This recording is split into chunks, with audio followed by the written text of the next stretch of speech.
Juga termasuk Ubadah bin Samit bukan cuma mengikuti peperangan Nabi SAW, dia juga termasuk ya dari peperangan Nabi yang paling mulia Al-Badr, dan beliau hadir di Badr. Semua peperangan Nabi dihadiri. Dan termasuk yang mulia adalah Ahlus Syajarah atau Bai'at Ridwan. Kalau antum masih ingat ini, Ahlus Syajarah ini adalah orang-orang yang membaiat Nabi, memberikan janji setia di bawah pohon pada saat terjadi atau sebelum terjadi kesepakatan Hudaybiyah. Setelah perang Ahzab tahun 5 Hijriah, baginda Nabi SAW mengiklankan di Madinah untuk pergi umrah. Siapa saja mau ikut silahkan. Maka orang-orang munafik sebarkan isu lagi. Ini Muhammad baru saja berperang sama Quraisy, sekarang mau ke Mekah. Kan kita bisa dibantai di Mekah. Gitu. Tapi Nabi SAW sama orang beriman tetap jalan. Jalanlah 1.400 orang menuju ke Mekah. Dan tidak ada kisahnya, cukup panjang saya ringkaskan karena banyak pelajaran yang kita harus jelaskan nantinya. Yang jelas teman-teman sekalian, ditahanlah Nabi SAW pada saat itu. Bukan ditahan. Allah Subhanahu Wa Taala membuat unta Nabi SAW waktu sudah mau masuk di batas haram. Jadi tinggal satu langkah lagi jalan. Kalau sudah masuk wilayah haram, Nabi SAW bisa umrah. Karena orang-orang Quraisy tidak akan membunuh, memerangi orang yang masuk wilayah haram. Tapi unta Nabi SAW duduk. Gak mau bergerak. Sampai para sahabat memukulnya, berusaha untuk maksudnya mendorong ya. Maaf bahasa pukul kita. Jadi mendorong, mengingatkan. Unta Nabi SAW itu didirikan, tapi unta tidak mau. Lalu sempat ada sahabat mengatakan begini, ya Rasulullah, unta anda telah tertimpa keburukan. Maksudnya kok tidak mau masuk, tinggal satu langkah masuk wilayah haram. Dan kalau unta Nabi tidak masuk, nggak ada yang masukkan untanya. Semua nunggu di belakang. Maka Nabi SAW mengatakan tidak. Sesungguhnya yang telah menahan dia untuk melangkah adalah yang telah menahan gajah-gajah Abraha untuk menyerang Ka'bah. Maksudnya Allah yang buat dia begini. Kita terima saja. Maka muslimin pun berkemah di luar wilayah haram.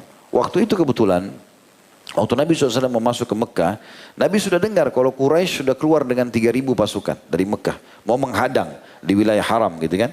Sebelum masuk haram. Maka Nabi SAW bilang kepada beberapa sahabat, siapa yang tunjukkan kita jalan menuju ke Mekah, bukan jalan umumnya. Betul ada satu masyarakat Mekah dulu yang sudah masuk Islam, muhajir mengatakan saya Rasulullah, saya tahu jalan di sini. Maka dibawalah Nabi SAW dengan pasukannya dengan 1.400 orang ini naik lereng gunung, melewat lembah, tidak umumnya. Lalu tiba-tiba keluar sudah dekat wilayah haram. Quraisy jalan di jalan utama. Lihat nggak ada muslimin, mereka kejar sampai ingin pertengahan antara Mekah sama Madinah. Rupanya mereka tanpa sadar waktu mereka sudah tiba di sana, mereka kirim mata-matanya ke Mekah, kaget kalau muslimin sudah ada dekat perbatasan haram. Lalu mereka kembali. Tapi mereka kaget juga melihat, kenapa umat Islam nggak masuk nih? Tinggal satu langkah mereka jalan. Maka pada saat itu mereka pun berkemah. Jadi ini perbatasan, anggap kalau ujung mejanya adalah perbatasan haram. Kalau mereka masuk, haram itu maksudnya wilayah dimuliakan ya. Mekah kan ada wilayah haramnya. Madinah juga, makanya dikenal dengan wilayah haramain. Di situ nggak boleh dicabut pohonnya, nggak boleh dibunuh hewannya, nggak boleh ada pertumpahan darah. Itu namanya daerah haram. Sampai hari ini tentunya ada. Sampai hari kiamat. Kalau anda masuk dari Jeddah ke Mekah, kalau sudah lewat kota Mekah, kota Jeddah, sudah mau masuk Mekah, maka ada ditulis itu wilayah haram. Ada kayak semacam gapuranya besar, gitu kan. Dan kalau kita keluar juga begitu, kita sudah keluar wilayah haram. Itu tidak boleh dicabut pohonnya, nggak boleh dibunuh hewannya, nggak boleh segala macam. Nah waktu unta Nabi tiba di perbatasan haram, waktu itu mereka Quraisy tancapkan tombak, ada benderanya untuk memberikan tanda wilayah haram. Unta Nabi nggak mau masuk, kalau masuk mereka sudah bisa umroh. Maka berkemahlah di situ. Orang-orang Quraisy lihat kenapa enggak masuk nih. Mereka punya berkemah di depan. Terjadilah negosiasi antara Nabi SAW dengan mereka. Mereka tetap menganggap Nabi mau berperang. Karena mereka curiga kenapa Nabi SAW bawa pedang. Karena Nabi suruh semua sahabat bawa pedang. Tapi tidak ada baju perang. Mereka pakai ihram. Enggak ada baju besi, enggak ada topi besi, enggak ada. Maka, dan mereka bawa hadyu. Hadyu itu hewan-hewan kurban. Ya, jadi hadyu ini sunnah Nabi SAW disembelih kalau haji juga umroh begitu ya. Maka yang terjadi adalah hewan hadyu ini unta atau kambing biasanya mereka pasangkan kain di lehernya sebagai tanda.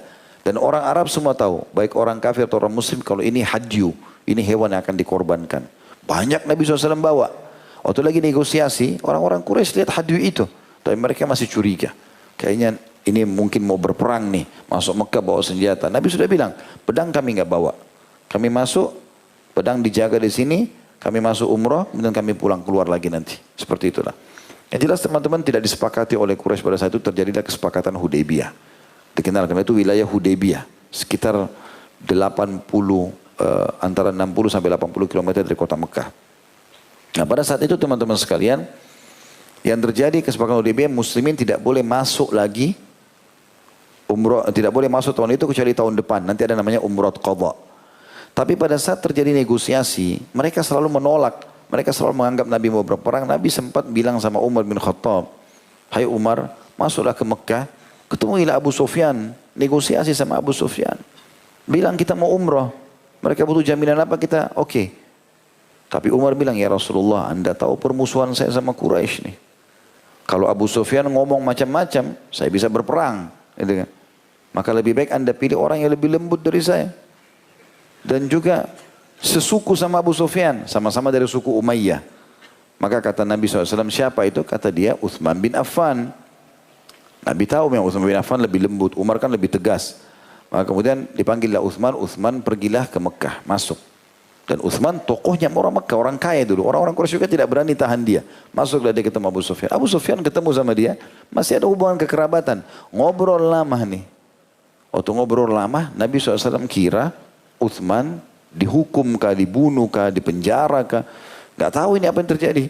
Karena gak ada telepon zaman dulu, gak bisa komunikasi kan. Akhirnya Nabi SAW ambil keputusan. Diambillah baiat baru. Perjanjian baru di sini. Janji setia baru. Nabi SAW berdiri di bawah sebuah pohon. Kemudian beliau mengatakan, baiatlah aku. Ambil janji setia. Semuanya harus salaman. Iya ya Rasulullah. Hidup mati saya untuk Allah dan Rasulnya. Gitu. Salaman. Semua satu-satu. Gitu kan. Maka pada saat itu jumlah muslimin sama Nabi SAW 1.400 orang. Satu orang Uthman bin Affan lagi di Mekah bersisa 1.399. Ada satu orang namanya Ja'ad bin Qais. Ini seorang munafik. Ikut di situ hanya untuk mata-matai umat Islam. Jadi ini keluar. Berarti 1.398 orang. Gitu kan. Berbaiatlah semuanya. Salaman. Ya Rasulullah saya begini. Ya Rasulullah saya begini. Ya saya setia. Semuanya setia. Dan yang paling pertama bersalaman dengan Nabi termasuk adalah Ubadah bin Samit radhiyallahu anhu. Beliau lalu membaiat Nabi SAW. Janji setia. Dan setelah Nabi SAW mengambil janji setia, mereka hidup mati. Kalau Nabi bilang perang, perang. Nabi bilang pulang, pulang. Setuju nggak? Setuju. Lalu Nabi SAW memegang tangan kiri beliau dengan tangan kanan beliau. Lalu beliau mengatakan ini adalah tangannya Uthman bin Affan. Karena Uthman ada di dalam. Maka para sahabat mengatakan tentu tangan Nabi SAW lebih kami cintai daripada tangan kami sendiri. Tapi di sini teman-teman yang perlu kita garis bawahi. Ada sebuah hadits Nabi yang mulia. Setelah baiat itu terjadi, ini yang jadi saksi bahasan kita dan ini termasuk keutamaan Ubadah bin Samit radhiyallahu anhu. Beliau mengatakan tidak ada seorang pun di antara kalian yang hadir di sini sekarang di baiat Aqabah ini dikenal dengan ahlu syajarah. Ahlu artinya orang-orang yang hadir, syajarah pohon itu. Ya. Tidak ada orang pun yang hadir di sini dari ahli syajarah ini yang membaiat Nabi di bawah pohon kecuali pasti masuk surga. Dijamin surga. Kecuali satu orang yang sembunyi di belakang unta merah itu. Jadi itu Ja'ad bin Qais, si munafik tadi. Jadi waktu sahabat lagi salaman sama Nabi, dia sengaja sembunyi-sembunyi di belakang unta. Dia pikir Nabi enggak lihat. Maka Nabi SAW mengatakan, kalian semua masuk surga kecuali satu orang itu. Ya, yang sembunyi-sembunyi di belakang unta. Ya. Jadi kalau orang lagi berbuat baik, ada yang sembunyi-sembunyi, tanda-tanda munafik. Ya. Yang jelas teman-teman sekalian, pada saat itu terjadilah baiat Ridwan. Dan ini disebutkan oleh Allah Subhanahu wa taala. Allah menurunkan Al-Qur'an, ayat Al-Qur'an khusus memuji tentang baiat itu, proses ya. Apa namanya? Janji setia di bawah pohon tadi. Allah sebutkan dalam surah Al-Fath ayat 18 sampai 19. A'udzubillahi minasyaitonirrajim. Tolong dibuka kalau ada yang punya aplikasi Al-Qur'an, kita tadabbur ayatnya, dua ayat ini. Laqad radiyallahu 'anil mu'minina idh yubayyi'unaka tahta asy-syajarati fa'alima ma fi qulubihim fa'anzala as-sakinata 'alaihim wa athabahum fathan qariba wa maghanima katsiratan ya'khudunaha wa kana Allahu 'azizan hakima. Artinya sesungguhnya Allah telah ridho, dan ini karunia luar biasa. Allah ridho artinya Allah memberikan apapun kebutuhan hambanya itu. Allah sebutkan secara khusus, sesungguhnya Allah telah ridho terhadap orang-orang mukmin ketika mereka berjanji setia kepadamu di bawah pohon tadi, syajarah itu, ya. Maka Allah mengetahui apa yang ada di dalam hati mereka, lalu menurunkan ketenangan atas mereka. Maksudnya Allah tahu mereka ingin sekali berperang. Sahabat waktu itu teman-teman lihat Quraisy di depan mata, ini artinya musuh depan mata. Walaupun mereka 3.000 orang, ada senjata. Harapan sahabat adalah perang ya Rasulullah. Ini kesempatan nih, ditusuk musuh mati masuk surga, gitu kan? Maka Allah tahu hati mereka begitu, menggebu. Tapi Allah turunkan ketenangan di atas hati mereka. Supaya mereka mau tenang dan mengikuti keputusan Nabi. Dan memberi balasan kepada mereka dengan kemenangan yang dekat waktunya. Kata ulama tafsir, kemenangan yang dekat waktunya adalah pulang dari kesepakatan Hudaybiyah. Di antara isinya adalah sama Quraisy. Pada saat itu orang-orang Quraisy pada datang tulis kesepakatan. Orang Islam tidak boleh umroh kecuali tahun depan. Disetujui oleh Nabi SAW. Tidak boleh terjadi peperangan 10 tahun antara Muslim sama orang-orang Quraisy. Maka ini sebab utama kemenangan umat Islam. Secara zahir, Umar bin Khattab sempat mengatakan, ya Rasulullah, kenapa harus kita hinakan agama kita? Perang saja. Gitu kan? Sahabat-sahabat Ali bin Abi Thalib nulis, dia tulis kesepakatan antara Rasulullah Muhammad gitu kan, sama tokoh Quraisy. Lalu orang itu mengatakan apa? Enggak, saya tidak pernah akui kau sebagai Rasulullah.